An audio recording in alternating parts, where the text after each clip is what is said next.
ఓం శ్రీ గణేశాయ నమ. శ్రీ జ్ఞానసరస్వత్యై నమ. శ్రీ గురుభ్యో నమ.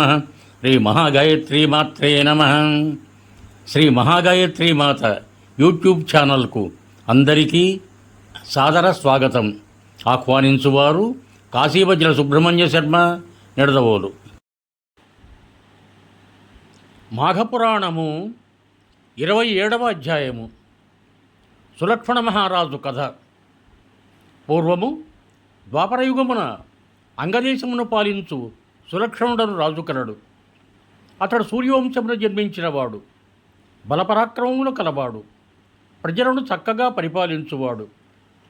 వానికి 100 భార్యలున్నను సంతానం మాత్రం లేదు. సంతానము లేదని విచారము మాత్రం రాజునకు తప్పలేదు. నేనేమి చేసిన కులవర్ధనుడకు పుత్రుడు జన్మించును? పెద్దలు పుత్రులు లేని వారికి, దరిద్రుడికి, కృతఘ్నుడకు, వేదహీనుడకు, విప్రునకు సద్గతి లేదని అందరూ. పుత్రులు లేని నేను మహర్షుల ఆశ్రమమునకు పోయి అతడి పెద్దలను ప్రార్థించినచో పుత్రులు కలుగుటకు వారేమైనా ఉపాయం చెప్పగలరేమో ప్రయత్నించి చూచెదను అని నిశ్చయించెను. అనేక మంది మహర్షులు గల నైమిషారణ్యమునకు వెళ్ళాను. అతడి మునులకు నమస్కరించి తన బాధను వారికి వివరించెను. అప్పుడు వారు కొంతసేపు ఆలోచించి ఇట్లనిది: రాజా, వినుము. నీవు పూర్వజన్మలో సౌరాష్ట్ర మహారాజువు. సర్వసంపన్నుడమైనను మాఘమాసమున రసప్తమి నాడు కూష్మాండదానమును చేయలేదు. అందువలన నీకు ఈ జన్మలో సంతానము కలుగలేదు. అప్పుడు రాజు నాకు సంతానము కలుగు ఉపాయము చెప్పుడని వారిని మరలా ప్రార్థించెను. అప్పుడు ఆ మునులకు ఫలం మంత్రించి రాజునకిచ్చిరి. దీనిని భార్యలందరికీ పెట్టుము. ఇందువలన నీకు 100 పుత్రుడు జన్మించుడని చెప్పిరి. సులక్షణ మహారాజు సంతోషముతో మునులకు నమస్కరించి కృతజ్ఞతను వెల్లడించి ఇంటికి వచ్చాను.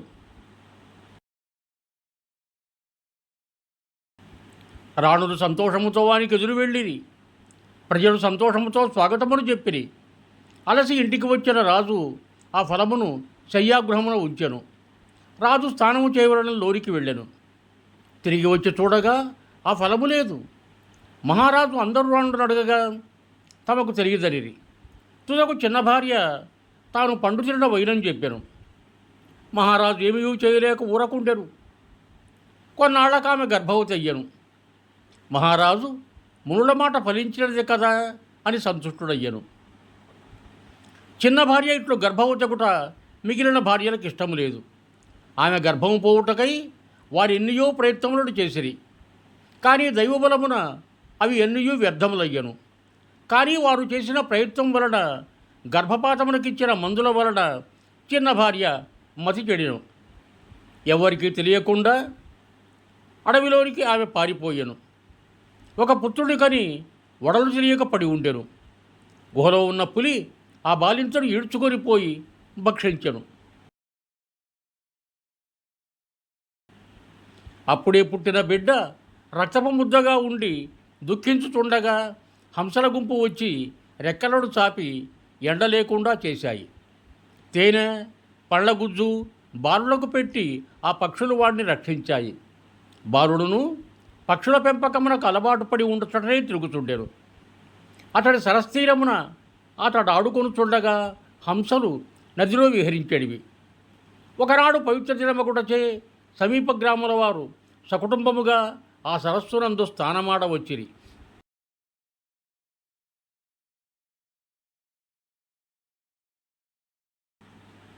అట్లు వచ్చిన వారిలో 2 భార్యలుండి సంతానము లేని గృహస్థు ఒకడు వారితో పాటు స్నానమునకు వచ్చాను. అతడు తిరుగాడుతున్న బాలుని ముచ్చటపడి ఇంటికి గురిపోయాను. వనమున, జలమున, గర్భమున ఎచ్చట ఉన్న వారికైనను రక్షించి పాలించువాడు శ్రీమన్నారాయణమూర్తియే కదా. ఆయనయే నాకు ఈ బాలుని ఇట్లు చూపినాడని తలచెను. బాలుని ఇంటికి కొనిపోయాను. సౌతులైన వారి భార్యలిద్దరును ఆ బాలుని తానే రక్షింపవలేను. అతడు తనకొక్కడానికే కుమారుడని తలచి వారిలో వారు వివాదపడిరి. అతడు ఆ బాలుడు 2 సంవత్సరములు పెరిగను.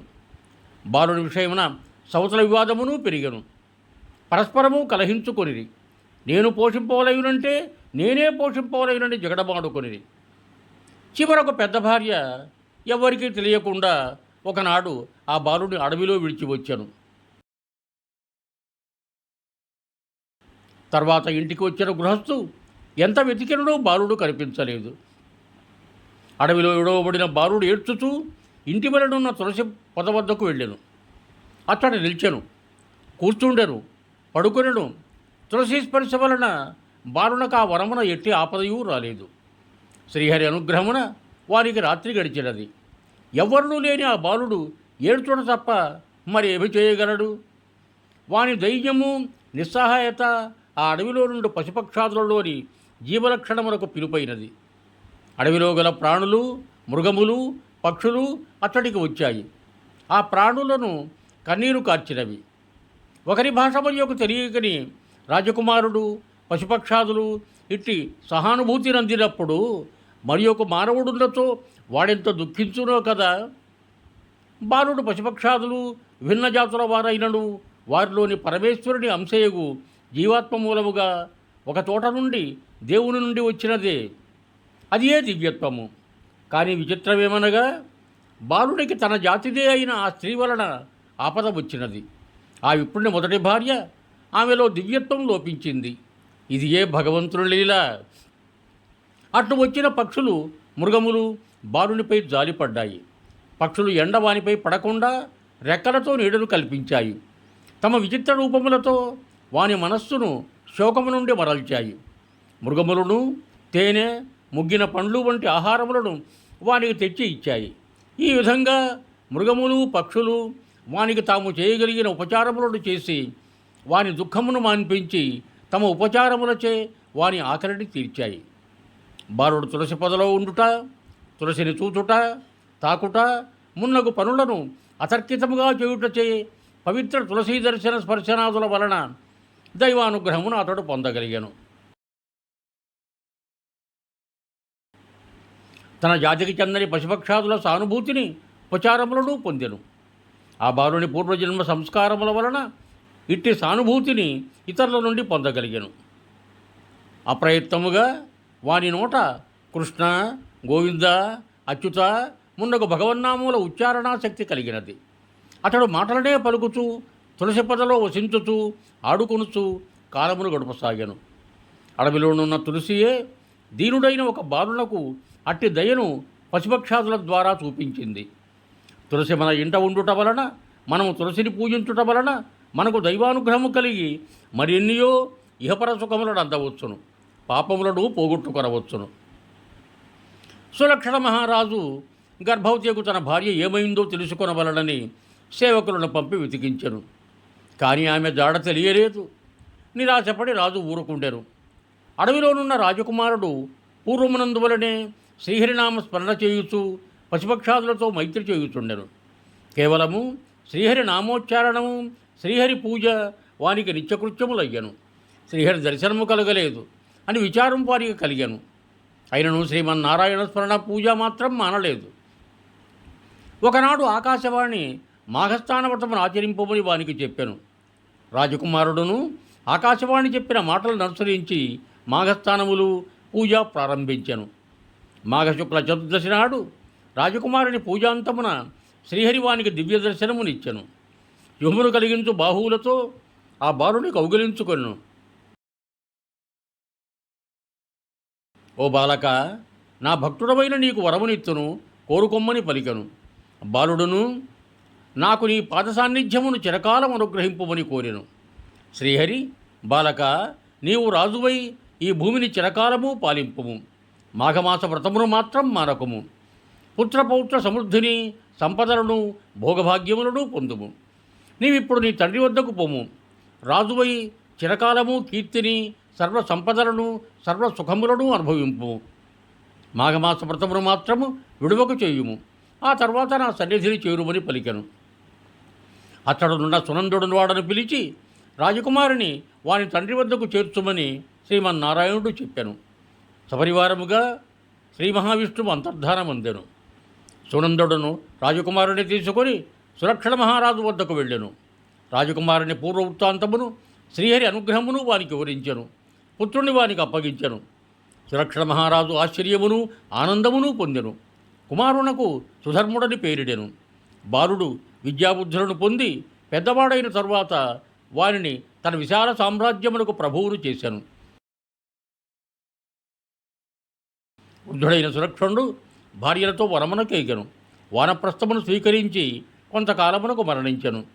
వారి భార్యలను సహగమనము చేసి పరలోకమున భర్తను అనుసరించి తరలించిరి.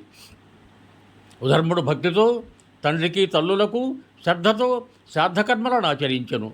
సుధర్ముడును తగిన రాజకన్యను వివాహమాడెను. ధర్మయుక్తముగా ప్రజారంజకముగా చిరకాలము రాజ్యమును పాలించెను. పుత్రులను పౌత్రులను ఎక్కువ మందిని పొందెను. అతడెప్పుడూ మాఘమాస వ్రతమును మాత్రం మానలేదు. పుత్రులతో మనుమలతోనూ భార్యలతోనూ కలిసి జీవించి ఉన్నంత వరకు మాఘమాస వ్రతమును ఆచరించెను. తుదకు కుమారులకు రాజ్యమునిచ్చి శ్రీహరి సాన్నిధ్యమును చేయును. జహ్నుముని ప్రతి జీవియు తప్పక మాఘమాస వ్రతమును విడువక ఆచరింపవలేను. అట్లు చేసిన శ్రీహరి భక్తులకు ఎట్టి భయము ఉండదు. ఈ వృత్తాంతమును వినినవాడును విష్ణుభక్తుడై మాఘమాస వ్రతమును ఆచరించి విష్ణుప్రియుడై ఇహపరలోక సుఖములనంది శ్రీహరి సాన్నిధ్యమునందును. సందేహము లేదు అని యకునుమునికి మృత్సమద మహర్షి చెప్పాను. ఇవం భూయాత్ సర్వే జనా సుఖినో భవంతు. ధన్యవాదములు. మీకు నా ఈ వీడియో నచ్చినట్టయితే దయచేసి ఒక లైక్ కొట్టి మీ బంధుమిత్రులకు కూడా నా ఈ వీడియోను షేర్ చేయగలరు. అదేవిధంగా నా శ్రీ మహాగాయత్రీమాత యూట్యూబ్ ఛానల్ను సబ్స్క్రైబ్ చేయ ప్రార్థన.